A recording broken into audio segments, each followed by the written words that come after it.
I was just wondering about the one over there with the what is that? The knives in each of the hands, and you can't really see them. What does that mean? Is that? Yes, that piece actually. Sorry, I forgot to mention that piece. Also, I made this year, especially for APT, and I think probably you see I do sort of two different kind of work. One is with massive stickers and lots of paper cut, but at the same time I also like sort of pure pencil and pen drawing, which as you can see from that. And so there is not much stickers, I think there is very few. Then this piece actually, the title is called Spring 2008. Then obviously I'm trying to refer that to what's happening last year in Tibet before the Olympic. And it's a very heavy subject because what's happening last year is during the uprising, the Tibetan and the Chinese have quite a big fight, and then of course there is a Tibetan get killed, also Chinese civilian also being killed, and then there is rumors say, you know, some of them even killed by monk. And so that was the really piece. Trying to bring the question of what's the definition between the violence and the non-violence. I mean, as we know, the Tibetan always been, especially I think, we try to give the image of we are the peaceful nation, and also I think that was the sort of really idea of the Dalai Lama's idea of non-violent. But what's happening last year, it was something which is totally against this idea. So there is a quite a debate about what's really happening last year in Tibet, in the Tibetan community, also with the international community.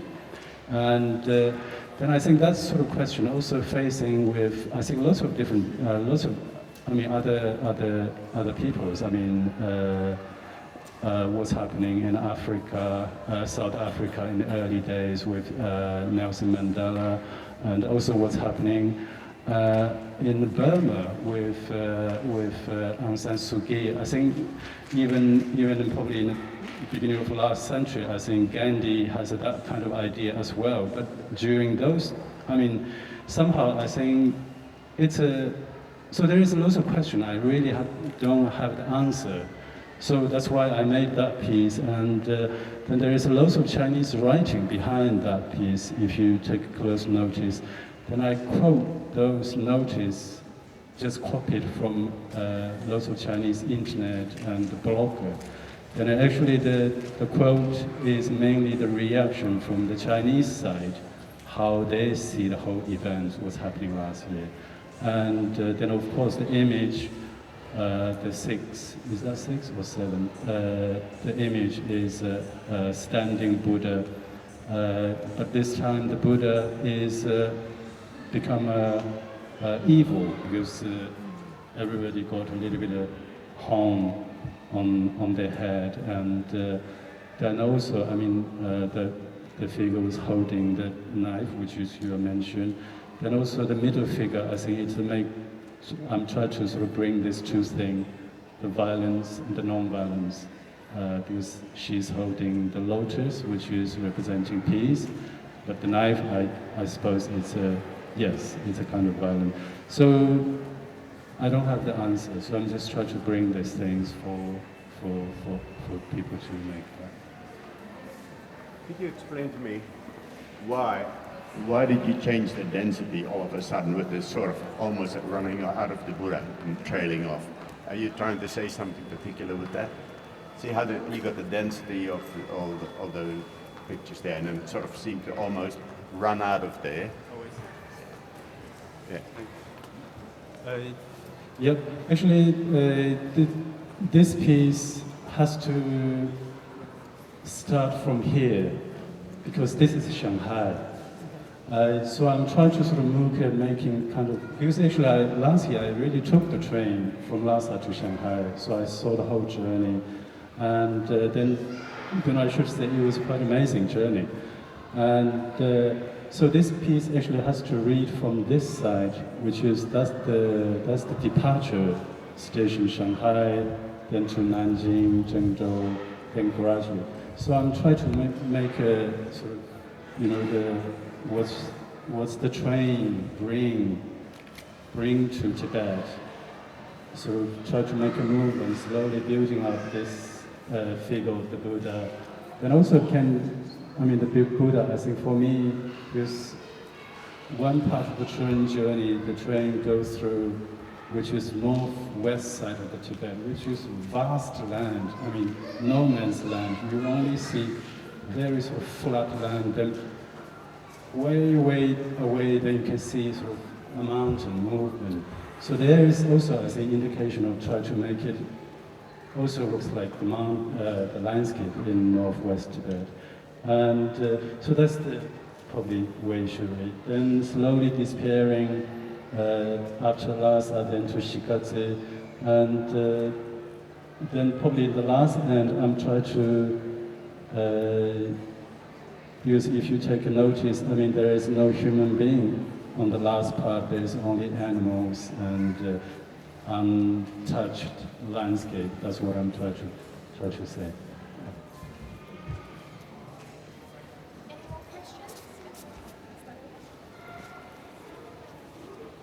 Gonkar, you've spoken about your physical journey, Lhasa, Beijing, London, and now New York. Looking at your work, it's also evident there's a spiritual journey and an intellectual journey. How do you balance these elements? Is there another element as well to be balanced in your work and your career?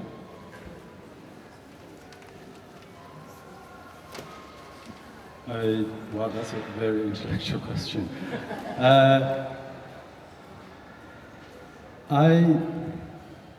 I never really thought about this balance. I think, no, there is something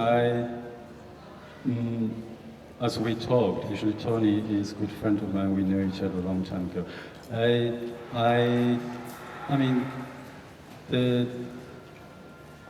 Now I have some kind of principle for my own practice, which is I'm trying to go to the base.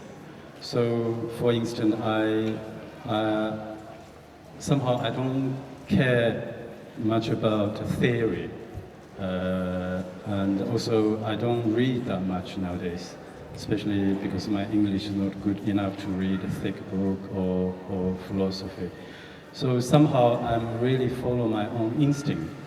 And so to start with work, I think I try to first myself enjoy making it. Then I believe if I'm enjoying making it, then I'm sure I will bring enjoyment to the people looking at.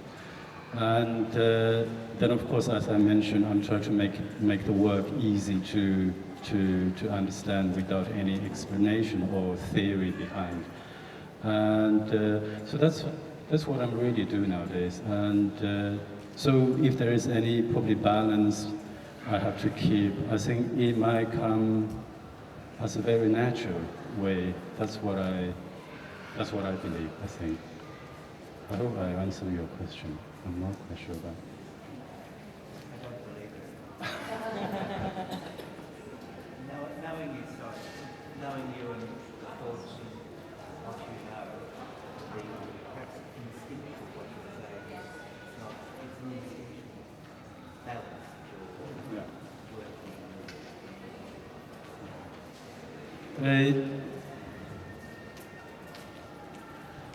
Yeah, probably I think maybe the experience account, because I did, as I mentioned, I did went quite a few places and I had quite a few really deep cultural shock. So every time when I move to a new place, I have to really start from the scratch. And so yes, I had quite a few of experience that. Then it might sort of count now what's happening maybe in my work, I hope, yes.